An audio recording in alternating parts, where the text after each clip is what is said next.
The near-death experience. A phenomenon as old as life itself. A state where an individual temporarily steps out of their physical body and upon understanding and observing the world outside the body, returns back to the body. These are travelers who have returned from that world, bearing news for us. Now, it's time to saying and listening. It was the year 2000 when I traveled to Urmia. On the 25th of March, I had a street performance in Nakshi Jahan Square in Isfahan. I was planning to return to Isfahan when my father said he would return with me. We went to the terminal together and boarded a bus. Our seats were in the first and second rows. As it was very cold, we moved to seats in the fourth and fifth rows to avoid the cold air coming in through the door. We sat there.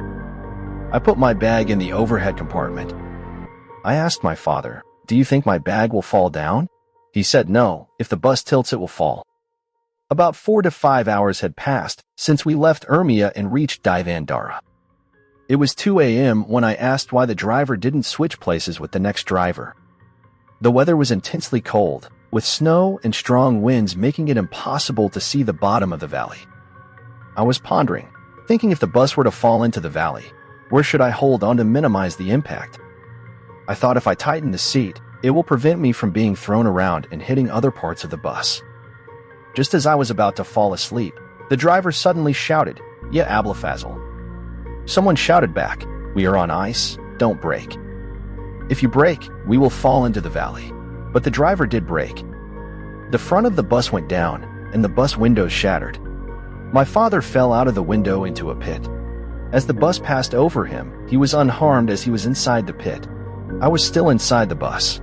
As the bus was descending into the valley, I saw myself from the outside looking in. The bus was tumbling and gaining speed towards the bottom of the valley. I witnessed myself going up and down, hitting my head against the ceiling and my feet against the bus floor. I was looking at this from the outside. A few rows ahead of us, a lady was sitting with her child. As the bus was descending into the valley, she clasped her children tightly. Once the passengers were taken out of the bus, the children were unharmed, but due to the pressure of the seats against each other, the mother suffered a spinal injury. If she had taken the seat for herself, she would have been safe, but she held her children to protect them. While I was watching myself from the outside, getting tossed around, I thought to myself, "God, have I come into this world just to end up at the bottom of a valley and have my life cut short?" I was waiting for an impact, expecting my life to end.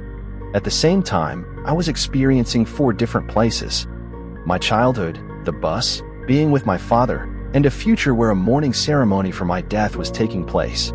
My mother was distraught, and her suffering intensified due to my death. It didn't feel right to die. I was waiting for a blow, for my life to end. Meanwhile, I was aware of why I had to return. Why did I come back to have more burdens of sins?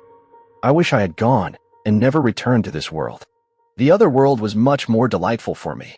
The light I mentioned, a white light that I don't know how to compare, should I liken it to a tunnel? It was drawing me towards it. A gentle breeze touched my face. I heard a comforting melody. Slowly and without any pain, I was heading towards it. This light extended from the sky towards me. When I was in the tunnel, I was everywhere. I can't say I was only in my childhood, only in the tunnel, only in the future. I was everywhere. Time had no meaning, nor did space. But my attention was more focused on these places. While I was seeing everything, the light was pulling me towards itself. When my body was being injured in the bus, I felt no pain. Only when I saw different places, I felt no pain. I only felt pain when I said I had to return to my body. Before these events, I was very arrogant, ill-tempered, and rude, but after these incidents, I tried to be kinder, make better use of my life's moments, and pay more attention to the people around me. I find death very sweet. We accompany our loved ones in death, but their memories haunt us. For example, we say we were more work for that person. But when I saw that world, I saw that it is much better than here. They're enjoying it there. Now I easily cope with the death of my loved ones. Everyone thinks that at the moment of a tragedy, the person who is dying is suffering and then separates from their body. But that's not the case. Before all these events happen, the soul is so aware that it detaches from the body.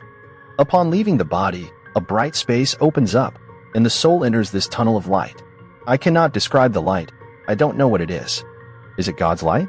Angel's light? Heaven's light? I don't know. But whatever it is very enjoyable and sweet. I think this light is the embrace of God's kindness. I don't think there is anything greater than God's kindness that cannot be encompassed in human description. While scolding my son, I love him infinitely. Multiply this affection by infinite times, by 10, by infinite again. God is very kind. We forget the details of every event that happens, but for 18 years, I remember all the details of this incident. Because it is a meaningful experience that doesn't happen to everyone. I say that God loved me very much, hence this incident happened to me. But I wish I had died then. Being here only increases my burden of sins. I am still afraid of getting on a bus again, and I haven't boarded one for 18 years. I have this fear, but I have a consciousness about the other side. Because I have experienced it, and I really love it. I really want to go there sooner. This is not a reason to give up trying in this world and go there. I'm not afraid of death, but I'm afraid of boarding the bus again. Those events are still in my mind. But these incidents are very sweet for me. They have been very constructive for me. Perhaps many may not accept these and have not described their experiences. Their time didn't pass at all. It can't be said that, for example, a second, 2 seconds, 3 seconds have passed. There was no connection between the time here and the time there. I saw my entire life with all the details, but all of this happened in 7 or 8 minutes. However, these events occurred over 23 years. Seeing my bad deeds, I felt ashamed before God. The torment was not suffering for those deeds that I was supposed to suffer for. It was because of the shame I had before God. I understood God's kindness with all my being and said, why did I have to do these actions? And conversely, every small deed I did became so important and significant there, and I stood tall in front of God, which cannot be described.